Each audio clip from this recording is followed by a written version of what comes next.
What is up, summoners, and welcome back to another episode of OP Korean Builds, this time for patch 10.7. I do want to mention to you guys that Hail of Blades Kaisa and Phase Rush Graves is the new standard in solo queue, and we did mention that last week in our OP Korean Builds video, so make sure you stay tuned this week because who knows what could happen. Any of these picks could become standard here in NA because you know what? Koreans know what they're doing. They're just good at this game. And for our question of the day, which champion has the best voice? I'm super biased because, as most of you know, we do work with Dan, the voice actor for Ezreal, so I'm gonna have to say Ezreal.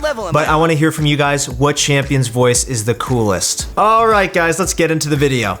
All right, starting off at the top lane, who would have guessed that we'd put a Wukong build in here? Definitely me. This champion has been killing it on Summoner's Rift ever since his rework last patch, and players have been figuring out what items work best on him. Right now, one build that's gaining a lot of popularity is one that emphasizes lifesteal along with damage. As a bruiser, it's only fitting that a combination of damage and survivability is what's optimal on Wukong. However, this new build that utilizes a combination of Blade the Ruined King, Black Cleaver, and Death's Dance really takes advantage of all of Wukong's abilities. For the runes, you're going to be running Conqueror, Triumph, Legend Tenacity, Coup de Grace, Sudden Impact, and Ravenous Hunter. I'm not changing the way I say Coup de Grace, guys. For the items, you'll build a Blade of the Ruined King, Black Cleaver, Death's Dance, Ravenous Hydra, Sterix Gauge, and Ninja Tabby. This item build works extremely well with Wukong because the items synergize so well with his abilities. Upon casting E, for example, Wukong gains a burst of attack speed, which further increases the damage boost of Blade of the Ruined King. Black Cleaver synergizes well with all of Wukong's abilities, as he'll be able to quickly stack up the armor shred, and he already has his Q, which shreds armor as well. Together, he's able to increase not only his own damage output, but his teammates as well. Death's Dance is also a great pickup on Wukong because of all the stats it'll give. It'll reward him for hitting multiple targets with his ultimate, while also giving him the necessary survivability to teamfight effectively. Another champion that's starting to use Blade of the Ruined King is top lane Sett.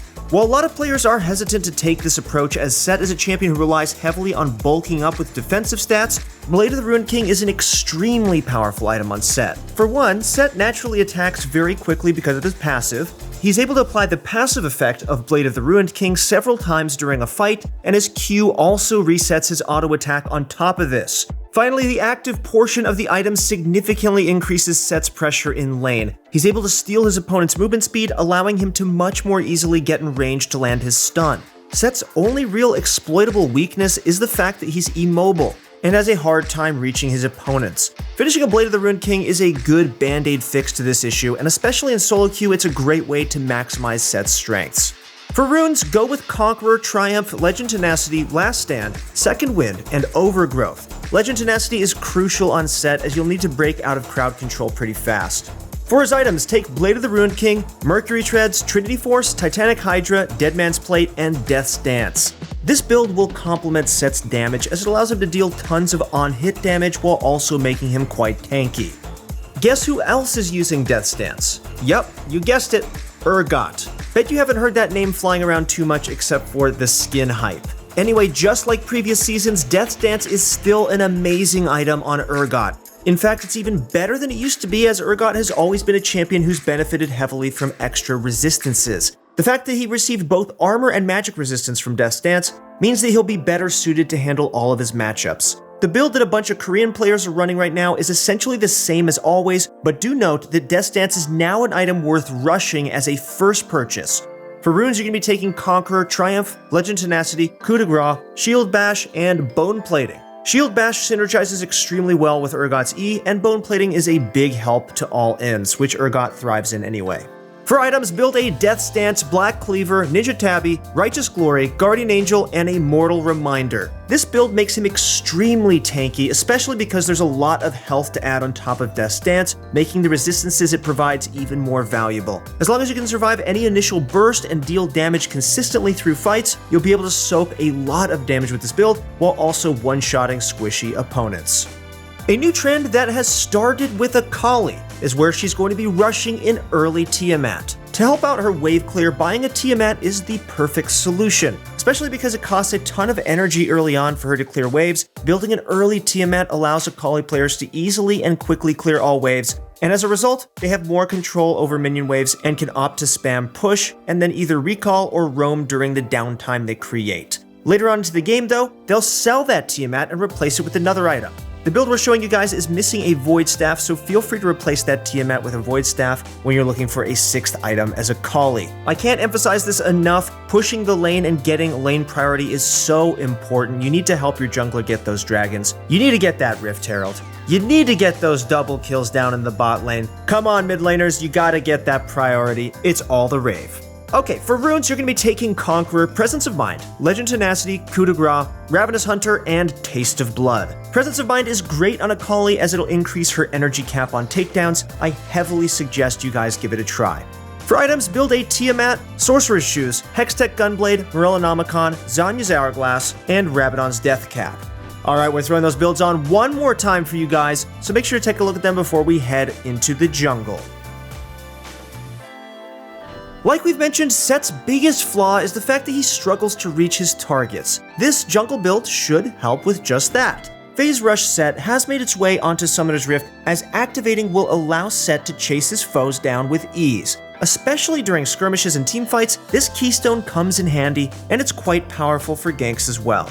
For the runes, you're going to be running Phase Rush, Nimbus Cloak, Celerity, Water Walking, Hextech Flesh Traption, and Approach Velocity. Make sure that you take Nimbus Cloak with a Stalker's Blade as an item. This combination has been meta for a while now, but you absolutely must run this with Set, as it'll act similarly to a Blade of the Ruined King in the top lane. Use it to steal some speed from your opponents, chase them down, and unleash a full rotation of Set's broken OP, definitely in need of nerf abilities on their poor little faces. Water Walking, Approach Velocity, and Celerity further complement Set's lack of mobility as well, so definitely consider that. Jungle Morgana is beginning to catch on quite well. Of all the non-traditional junglers that have joined the cast, Morgana is one that stands out because of utility, solid clear, and incredible ganks both before and after level 6. Morgana is an excellent jungler because she covers all the bases and is simply a great champion to have on your team because she hard counters a lot of other champions. Ever try playing Blitz against her? Yes, you become useless. Here's the build that most players are running right now. For runes, you're going to be taking Dark Harvest, Cheap Shot, Eyeball Collection, Ravenous Hunter, Magical Footwear, and Cosmic Insight. Takedowns are pretty easy to find on Morgana, as getting hit by a Morgana bind means that you're CC'd for years. Eyeball Collection, Ravenous Hunter, and Magical Footwear all benefit from these takedowns, and if you're not ganking at least once in a while as Jungle Morgana, you're really missing out. Especially once you hit level 6 with her, your ganks become extremely powerful. Just walk up to someone, press R, and get a free stun after a couple seconds. Since Morgana can Black Shield herself, it's extremely difficult to avoid her ganks. The reason you'll want to take Dark Harvest on Morgana is because she has an easy time activating, and also because it's not always optimal to go for that third hit to activate Electrocute. Sometimes you're best off just using your Q and W, then immediately backing off as Morgana's attack range is quite short comparatively. For her items, build Runic Echoes, Sorcerer's Shoes, Liandry's Torment, Zanya's Hourglass, Rabadon's Death Cap, and a Void Staff. Our final jungle build that we want to mention is Conqueror Jungle Nidalee. Nidalee has a very easy time maxing out those stacks on Conqueror because she uses her abilities in quick succession, and also because she can switch to Cougar form in order to transform into a melee champion. Nidalee has a ton of abilities she uses that benefit from the AP she gains from Conqueror, so quickly stacking it up means that she'll be an incredibly potent threat to her opponents in skirmishes. That doesn't make this a bad tool for short ganks either, as the bonus AP it provides also adds some damage to her ganks as well. At the end of the day, this build trades a little bit of burst damage and ganking power for more 1v1 and extended fight strength. If you're looking to bully out your opponent or make sure that you can win 1v1s, then Conqueror is the keystone of choice. For runes, take Conqueror, Triumph, Legend Alacrity, Coup de Grace, Sudden Impact, and Ravenous Hunter. For items, build a Runic Echoes, Sorcerer's Shoes, Lichbane, Zanya's Hourglass, Rabadon's Death Cap, and a Void Staff. Alright guys, that's going to cover the jungle, so check out those builds one more time as we head to the mid lane.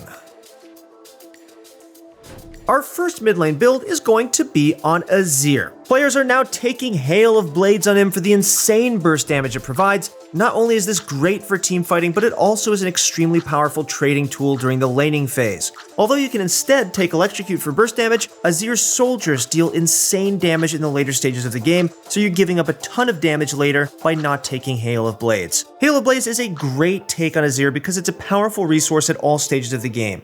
For runes, you're going to be taking Hail of Blades, Taste of Blood, Ghost Poro, Ravenous Hunter, Presence of Mind, and Legend Alacrity. Although it's pretty typical, you definitely need to build a Gnasher's Tooth, as this will synergize heavily with the Hail of Blades keystone. You want to add as much damage as you can to your basic attacks, that way you can get the most value out of the quick flurry you receive from it. For the items, you're going to be building a Gnasher's Tooth, Sorcerer's Shoes, Luden's Echo, Rabadon's Death Cap, Void Staff, and a Morellonomicon. Next up, we're finally seeing some more Lissandra play. While she's been missing for quite a while now, Korean players have brought her back with an extremely aggro approach. Aftershock was hit hard this season and has been pushed to a more tank-exclusive niche, and thus Lissandra players have begun taking Electrocute instead. They want to go for burst damage rather than survivability to adapt to the changes that have taken place this season. For runes, you're going to be taking Electrocute, Cheap Shot, Eyeball Collection, Ultimate Hunter, Mana Flow Band, and Transcendence. Ultimate Hunter is an excellent choice on Lissandra since having it off cooldown more often means that there'll be more opportunities to pick off opponents and one-shot them. Her ultimate is extremely strong. After all, that's what this build is for. You want to try to kill an opponent in one quick rotation, and doing so requires your ult in most cases where you're not 10-0 or something ridiculous. For the items, you'll want a Luden's Echo, Sorcerer's Shoes, Zanya's Hourglass, Morellonomicon, Rabadon's Death Cap, and a Void Staff. Our final mid lane build is yet another Hail of Blades user. We gotta throw in some top lane fun though, as it's Pantheon. The twist though is that you're gonna be wanting to build a Blade of the Ruined King. Pantheon already gains a flurry of basic attacks after casting an Empowered W, but throw in Hail of Blades as well, and you have a warrior that can basically burst you down at all times. With a rapid succession of basic attacks, Pantheon is able to apply Blade of the Ruined King's bonus damage multiple times to a target, ideally while they're healthy as well. Since he's usually going to lead by jumping onto his targets with his stun, it's only natural that his targets will usually be full or close to full health. Thus, he's able to get a ton of value out of this combination. For runes, you're going to be taking Hail of Blades, Sudden Impact, Eyeball Collection, Ravenous Hunter, Minion Dematerializer, and Time Warp Tonic. For items, you're going to be building a Blade of the Ruined King, Black Cleaver, Mercury Treads, Death's Dance, Guardian's Angel, and a Sterix Gauge. Alright guys, that's going to cover it for the mid lane, so let's check out those builds one last time as we head to the bot lane. Making her second appearance in this video is Morgana. Yes, they're playing her bot lane as well. Morgana's an incredibly reliable bot laner because she's so safe. Bad lane matchup? Well, just press W on the wave and walk away. It's that simple. Morgana synergizes extremely well with aggressive support as they can layer their crowd control on top of each other. Morgana already brings an incredible amount of lockdown, but throw in something like a Leona or Nautilus on top of it and your opponents don't get to move. Your opponents are going to wish they had Morgana support to bail them out, but unfortunately for them, there are no duplicate champions in ranked games. Bottom lane Morgana revolves around her crowd control, so make sure to supplement this with the type of Glacial Augment build. For runes, you're going to be taking Glacial Augment, Perfect Timing, Minion Dematerializer, Cosmic Insight, Taste of Blood, and Ingenious Hunter. For items, you're going to be building a Hextech GLP, Zanya's Hourglass, Sorcerer's Shoes, Twin Shadows, Rabadon's Death Cap, and a Void Staff. Before locking in Morgana though, please tell your teammates that you are not trolling, because I'm sure the peanut gallery is going to be pretty loud with that pick. Next up, let's talk about a bot lane duo that's re-emerging in solo queue. Although there's a lot of brawling and fighting happening right now, Poke is still as annoying as ever to play against. Karma and Varus are making a surge throughout solo queue with their oppressive duo laning. By taking Comet on both of them, you'll be able to push practically any other duo out of the lane, or even set up easy dives on them. Both of these changes have long range and deal insane amounts of poke damage, so don't underestimate them. For Varus' setup, take Arcane Comet, Mana Flow Band, Transcendence, Scorch, Biscuit Delivery, and Magical Footwear. Build Yomu's Ghostblade, Ionian Boots, Umbral Glaive, Edge of Night, Mortal Reminder, and Duskblade of Drakthar. Although Lord Dominic's Regard is an amazing item on Varus, there's a ton of healing in the game right now, so Mortal Reminder will usually be stronger. Karma will take Arcane Comet, Mana Flow Band, Transcendence, Scorch, Biscuit Delivery, and Cosmic Insight. For her items, she'll build a Shard of True Ice, Boots of Swiftness, Athene's Unholy Grail, Ardent Censer, Redemption, and Locket of the Iron Solari. Finally, for supports, we've got yet another iteration of Set support for you guys. This time it's going to be Omnistone. Set uses a ton of the keystones quite effectively. Aftershock, Predator, Press the Attack, Conqueror, Phase Rush, and even Electrocute are all fair game for him. With how short Omnistone's cooldown is, it fits Set's aggressive playstyle quite well. You'll want to look for heavy trades with optimal keystones like Aftershock, see what you roll next, and react accordingly. I feel like this build is super underrated, so definitely give it a try in a normal game and see how you like it. For runes, you're going to be taking Omnistone, Hextech Flesh Traption, Minion Dematerializer, Approach Velocity, Bone Plating, and Unflinching.